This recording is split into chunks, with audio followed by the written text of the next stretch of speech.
the Daily Ramble podcast. Oh, good morning, you lovely boozers. Hope you're all well. Hope you're all well. Did you enjoy that lovely game yesterday? It was good, wasn't it? Well, I mean, look, it was emotional. It was emotional. It was another crap game. It was. As always, if you are new to this channel, please subscribe, drop a like on the video because it does really help us. This is a go shift. And if you give me enough encouragement, I'll try and make this as permanent as I can. I can't commit to doing it every single morning because my job doesn't allow it. Sometimes I've got to be out and on the road at this time. So, but when I can, I think I'm going to jump on and do these shows for you nice and early in the morning because enough people watch them, enough people seem to enjoy them. So why not? Why not? It's a good way to start the day. So drop a like on the video. Okay, let's go through the chat and then I'll let you know what we're going to be talking about today. David Ronnie, good morning, mate. Paul Sage, usual suspects. We've got Stevie Bell, Leslie Bardon. We've got Garino in the house. We've got usual suspects. We've got James. I hope you're feeling better today, James. He was a right miserable git yesterday. We've got Wasim, Graham Turner. We've got my boy Lee. Good morning, Lee. What are you doing up so early?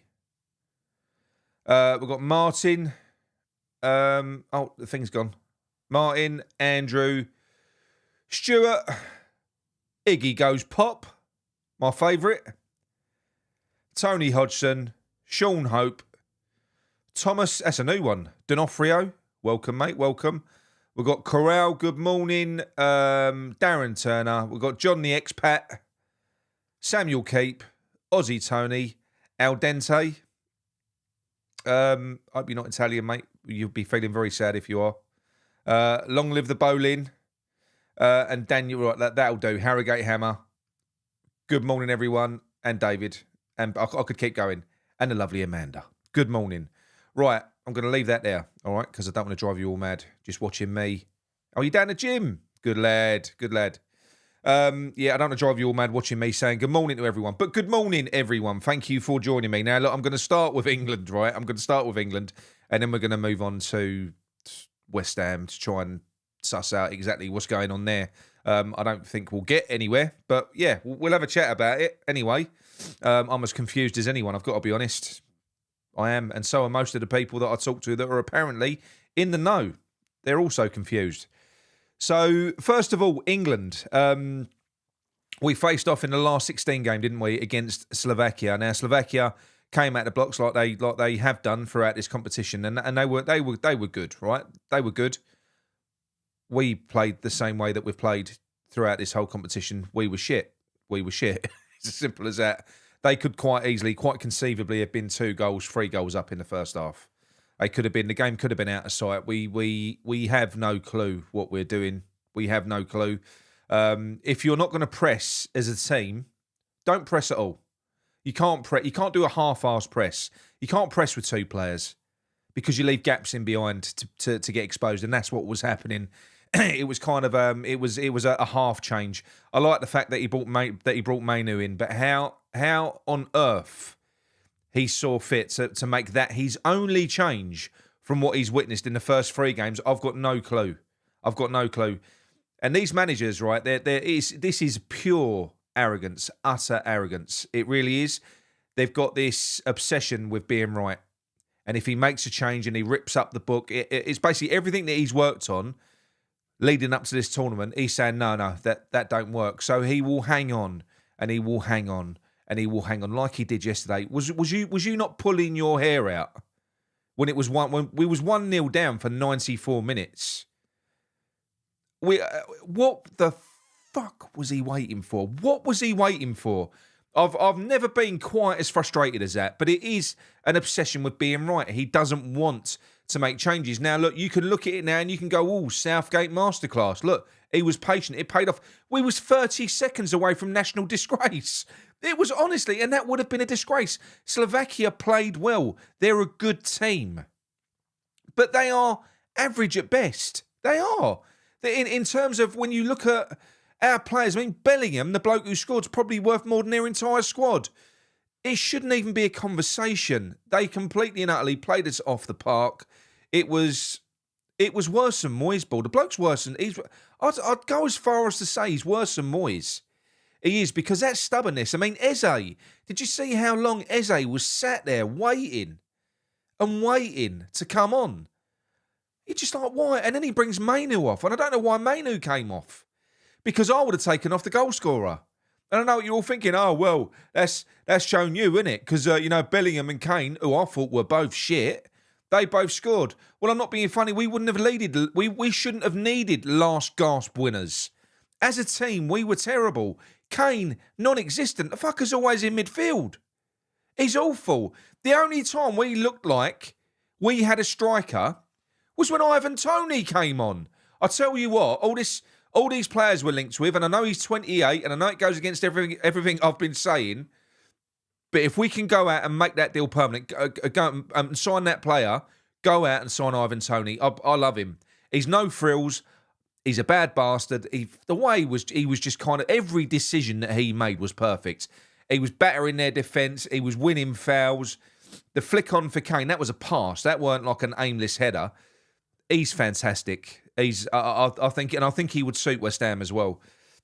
I don't think he'll be an England player for too much longer, because I just think the next manager will come in and they'll have different ideas. But for me, Ivan Toney, he made a massive difference when he did come on. He's brilliant. He really is. Gives you more presence in the box. He's there. He holds the ball up.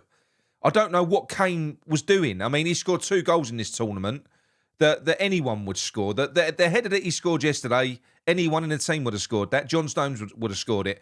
The one that he needed to put in was the one that was whipped in from that fucking free kick, and he headed it past the post. He's not been clinical at all. He scored a tap in, and he scored that, a header into an open net. So no, I am scathing. I am scathing at the moment. It was over the moon. I had a really emotional moment, and do you know what? There's part of me that, because what we're going to see, if we do go all the way in this, which I don't think is going to happen, by the way, if we play anything like that against Switzerland, having watched the Switzerland-Italy game, Switzerland will destroy us. They'll destroy us. We're worse than what Italy was. We've been far, far worse. They've had to play tougher teams than what we have. If we play like that, we're going to go out. And then you've got the arrogance, because they've got this siege mentality that they seem to have at the moment. And they've all got it. Southgate's got it. Rice has got it. Whenever you hear any of them talking about the fans, it's them versus us. Has there ever been more of a disconnect between a professional football player and the fans that are paying a fortune to go out there and follow these players? You had Jude Bellingham. This is a player that I'm growing to dislike throughout this tournament. I know he scored a worldy goal that's kept us in this tournament, but there is something about that bloke I don't fucking like. I don't like him. I don't know what it is. His body language, he looks arrogant as fuck. He does. And that was illustrated when he scored the overhead kick. Does he celebrate? Does he run to the flag celebrating with the England fans? No, he looks at us, goes like that and goes, yeah, look at me. Not fucking talking now, are you? That's his reaction. And then he goes into the post-match interview saying again the same sort of thing. Basically saying, yeah, well, people, it's been a bit of a pile-on, and that's a good way of shutting people up. It's them versus us. I don't think these England players are representing England anymore. They're not. They're not representing the country. I think they're representing themselves. That's what they are. The great Jude Bellingham on 200 grand a week for kicking a fucking ball around. He works really hard, and we should be grateful for him. No. I said this on Twitter yesterday. Fucking Dave from Canvey, a Sparky, who sold his car so that he can go over to take his son over to Germany to experience this. They're the ones that are sacrificing things. He's burnt 2 weeks of the 4 weeks holiday that he gets a year. They're the people. We're the people that are sacrificing, not you. They are privileged. They're honestly. They are overprivileged fuckers. They are. They really are. And I think this disconnects with players getting, with the money that they're getting now, it is getting far too, it's getting far too wide. It really is. They're on a different fucking planet. They don't even care about the fans. I'm sure they don't. They want all the adulation. They lap it up. They lap up all the adulation. But you give them the slightest bit of criticism, they don't like it.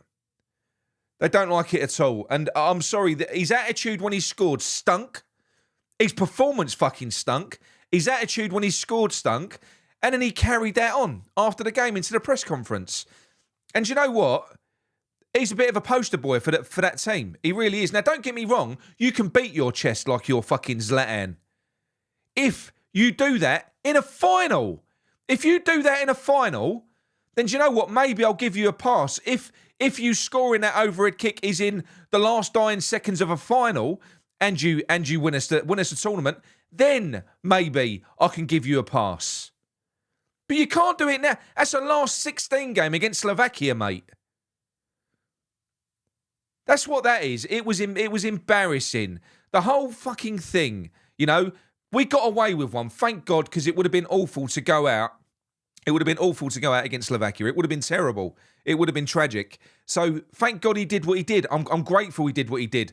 But do I like what I said? I don't know him as a person. You only like what you see on telly. His body language is fucking awful. I'm sorry. I don't get the hype around him. I think he's great inside the box.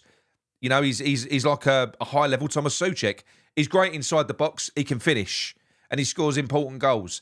But he's a midfielder. Midfielders have to offer more. I don't think he offered anything. I think he's one of the reasons that we struggled in this tournament so far. We have to carry him.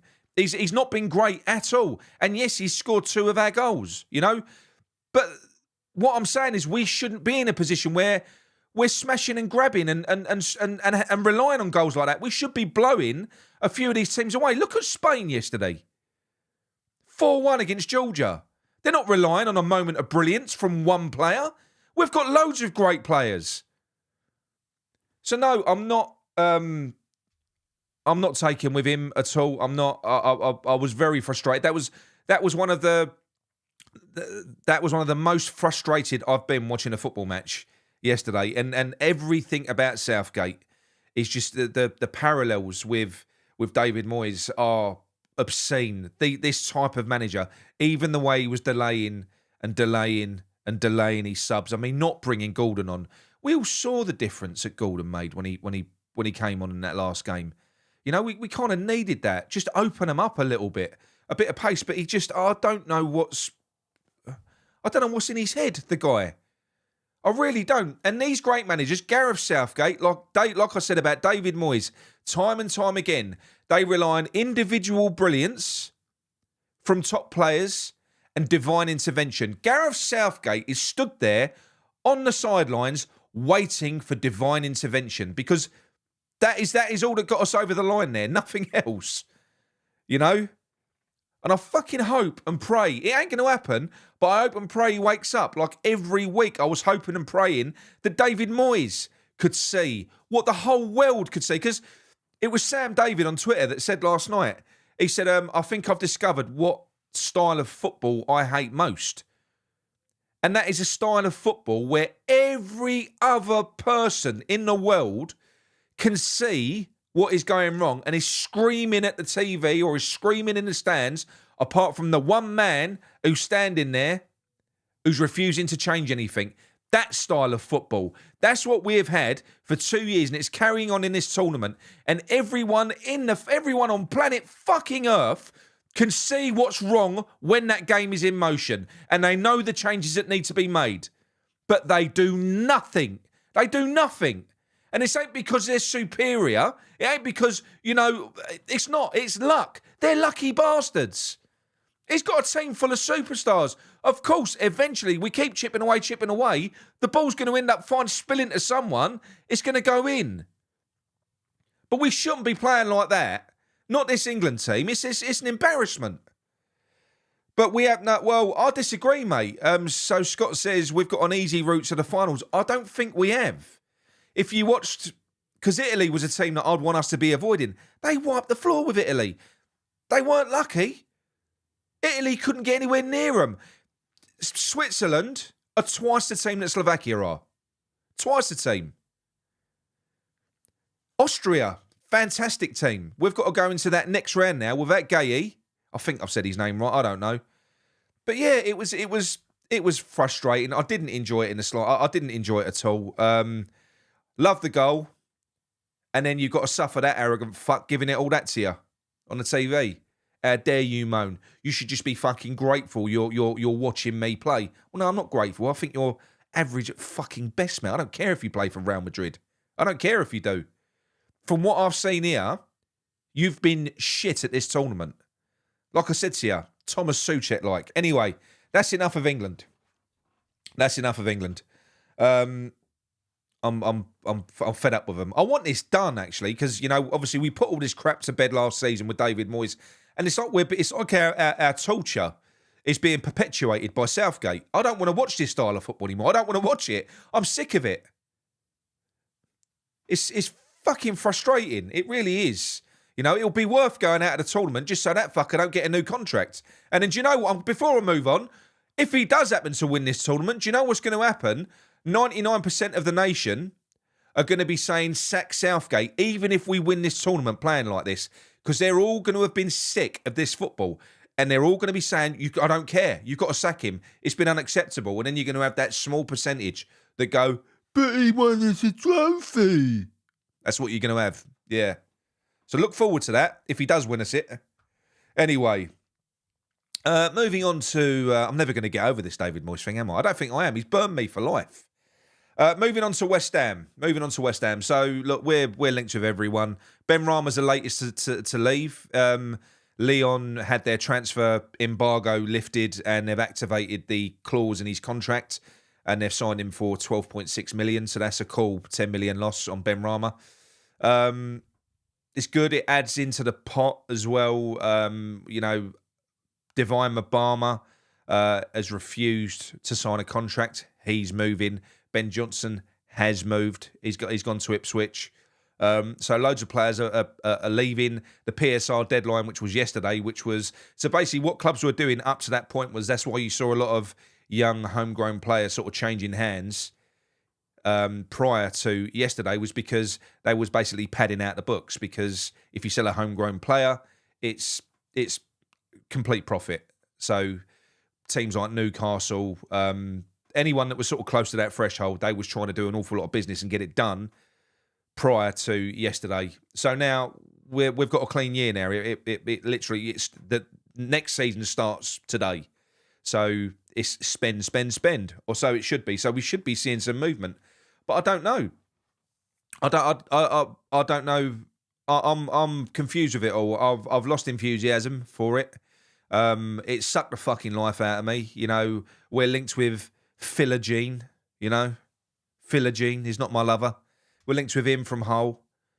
We're dragging on. We're looking at him. But this is the thing: are we looking at him? It's being reported, but then it looks like we've missed out on that one as well, because Barcelona have apparently placed a bid, and the player wants to go. So that's another one that we've missed out on. You know, we was already going to pay over the odds for Max Kilman. We went in with a third bid for 40 million, and Wolves are saying no. I've told you. It's 45 million. And West Ham have gone, whoa. 45 million's way too expensive. We'll only pay 40. No, 40 million's way too fucking expensive. So if you're going to go to 40, go to 45. What's the difference? 5 million, Nick. But it's 5 million. You're already paying way over the fucking odds. You know, you're throwing it all out there. What are we going to do? You're going to burn an entire fucking window. Haggling, trying to save 5 million. Because they're clearly going to go back in for him again, and we're going to end up paying them what they want. They're both playing the same fucking game. So I hope that doesn't happen. I mean, apparently we're going in for Calafiore now, because Bologna are said to be keen on cashing in on that player. Don't know why. He's absolutely first class. Best thing about Italy from this tournament. Amazing defender. 35 million apparently. Yeah. A 23-year-old Italian international prodigy who everyone's interested in, 35 million, but we're going to go out and pay 40 million, 45 million for 28-year-old Max fucking Kilman. No. I've been saying it from the start. I've got nothing against Max Kilman. I haven't. But I've got a lot against us paying that much money for it when you've got the club coming out pleading poverty, saying we ain't got money to spend. We've got to go out and buy 7 or 8 players. And I'm hoping this doesn't all build up. I mean, imagine if we sell Kudus for 80 million. and half of that goes on Kilman, I'll fucking do my pieces. If you're going to sell Kudus, you want to use that money. You want to go out and spend wisely and bring in some decent fucking replacements. That's what you want. Because 45 million on Kilman is a waste of money.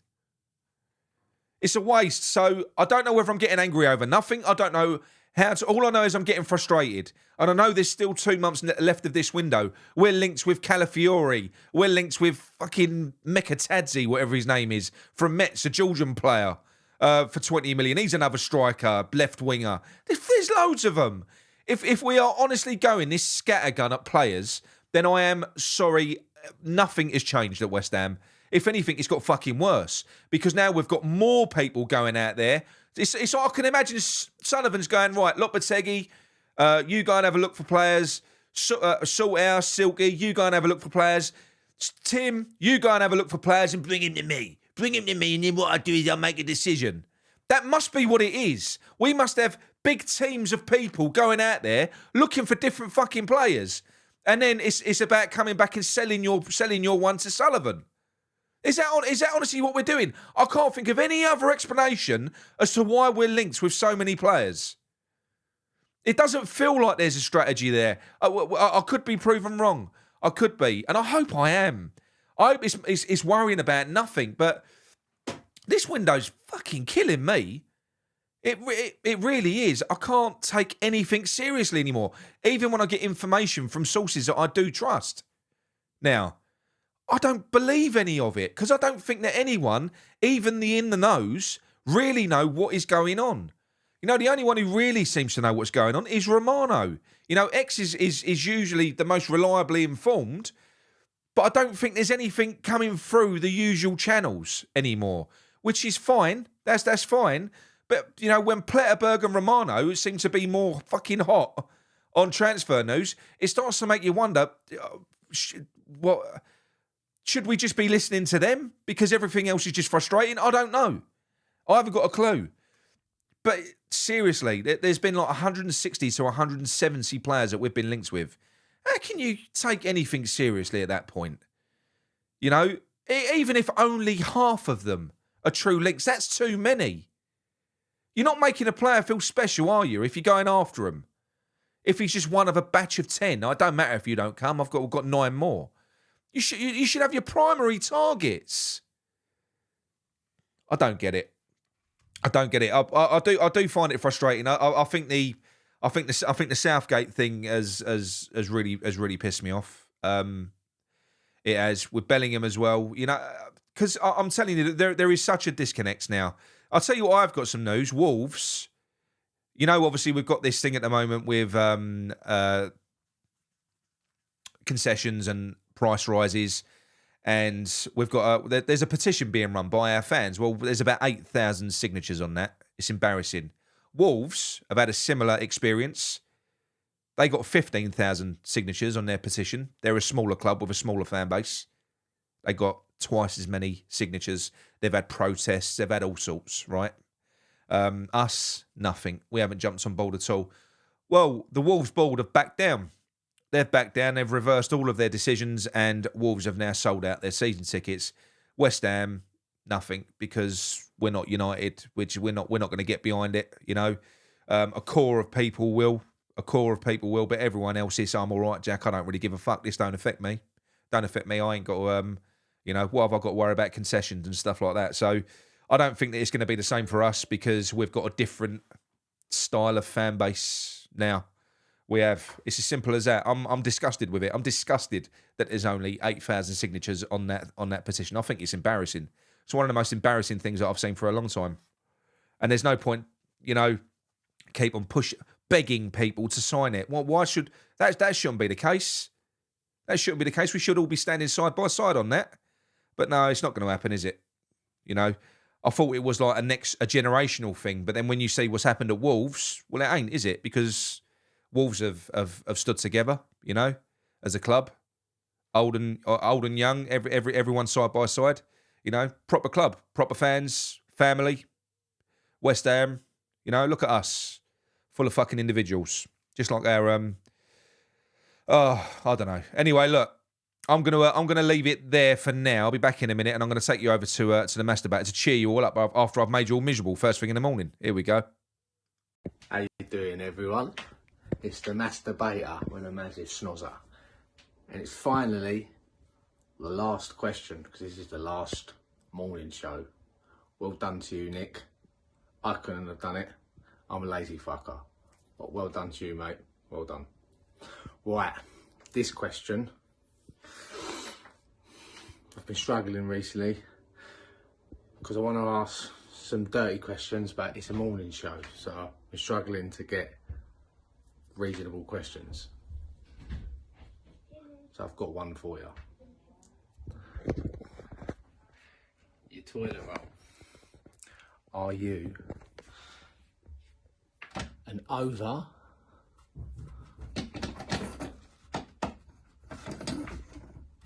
or an under as the toilet roll go up? Over or under? Well, that is that's a debate that's raged through society for many years. No, for me, I don't really care. You know, I go to the toilet when I need a shit. I don't care which way the toilet roll is turned. But typically, if I do it so you pull it down, so it's at the back. You know, you pull it down. I don't think it should be over the front, but I don't really care. I'm not that precious about it. I'm not. I know it's more. Look, Leonardo's saying over. Amanda's saying under. Darren's saying over. See, I'd have said under. Why over though? I don't get it. It's got to be under, surely. Yeah, I don't know. Everyone's saying over. I'd have said under. I would have said under. Definitely. Disagree with you all. But no, look, so what I'm going to do with these morning shows, as I said earlier on, I'm going to endeavour to bring these to you as and when I can, because my job doesn't always allow it. It doesn't always allow it. So sometimes I'm on the road at this time in the morning, or not on the road. I'm on a train. But as and when I can, I reckon I'll be able to do sometimes I'll be able to do every morning. But when I can, I will. When I can't, I can't. All right. So I've quite enjoyed doing it. It seems to sort of set me up for the day as well, because we sort of wake up together, don't we? I come on, I'm feeling a bit groggy, and by the end of it, I do feel quite alive. So it's a good way for me to wake up. It's a good thing to get into. So I'm gonna kind of try and make these semi-permanent, but I can't commit to doing them every morning because my job doesn't allow it. I do have to work for a living, unfortunately. All right, well, not unfortunately. I like working for a living. I like my job. But yes. So look, that is about it. I'm going to bring you a few interesting shows this week as well, because I've done quite a bit of prep for a few different types of shows. So I'm gonna bring you those. Hopefully you'll have something more than me just moaning, but then I won't have watched England the night before every show, will I? That just pissed me off. It's just pissed me off. The one thing that I will give you is a bit of an update. I think James does go on to talk about this as well, but Mickey has he's on day 8, I believe now. So he's absolutely smashed it. Now Mickey, as you know, is a diabetic, and there was some concern. There was some concern from people in the chat as well. You know, all your diabetic, Mick, you know, get your bloods checked. Well, the reason that we encouraged Mick to do this was because, well, my personal experience, it's the healthiest I've ever felt after doing that. A lot of the information that I've watched since doing that fast, it's helped me understand why it made me feel that good. And also some testimonies from people that have done this with Jay before directly, that have got all different levels of diabetes, and every single one of them, it sorted them out. Even ones that typically have to shoot up with insulin each day throughout that fast, they didn't have to shoot up with insulin once. Mickey's blood sugar levels have gone from sky fucking high down to normal levels in 8 days. And he feels amazing. He's energized. So basically what I'm saying is, I'm a doctor. So amongst all my other skills, I'm also now basically a doctor as well. That's what I am. All right. Well, I'm not. I'm more of a consultant, because obviously Jay's a doctor. I'll just kind of steer people in the right direction. But yeah, so sorted Mickey out. No, but he's done amazingly well. It's given him so much energy. He's over the moon with the progress. He's buzzing again. You know, he's that lively little character. Can never be a lively big character because he's little. but yeah, he's done well. So look, I'm gonna leave you with Jay, and I'm gonna hopefully see you tomorrow. Come on, you irons, drop a like on the video. Go Irons! What's happening, people? There's the irons. There's Gal's farm. Shout out to you, Gal. Anyway, people, so just a quick one today. First and foremost, I'm shouting at Mick again, who, when you're watching this video, people, is on day 8, starting of day 8 of his first journey into one of my 10-day fasts. And the results he's getting are fucking phenomenal. So shout out to you, Mick. And I just wanted to do a little video, just a quick message on this video in regards to fasting. Whenever we get sick with anything, the first thing we should do is stop eating.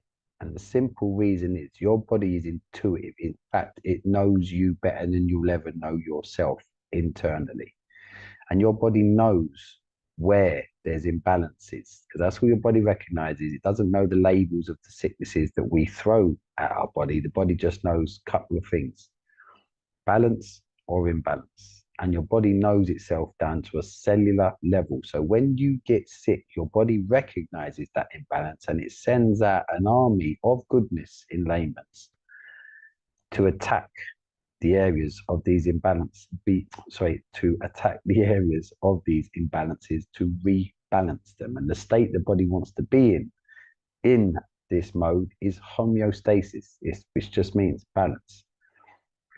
So when you get sick, the first thing you should consider is to stop eating, even if it's just for one day, even an afternoon. Give your body a break, because when you eat, it's the most energy depleting process that your body can go through. And you don't need to eat as much as you think you need to eat. That's not a judgment, it's a fact. Next fast starts on the 15th of August. For all you Count and Booze members, you get 50% off. Come and join. Wait till you see Mick's results, and wait till you see Mick as well. He's looking really good as well. Wait till you see Mick's health results, though, and his blood counts. That's going to really put things in perspective. So if you fancy it, 15th of August is the next fast. Sign up now. Good. Have a great day, people. Turn it off, Jay.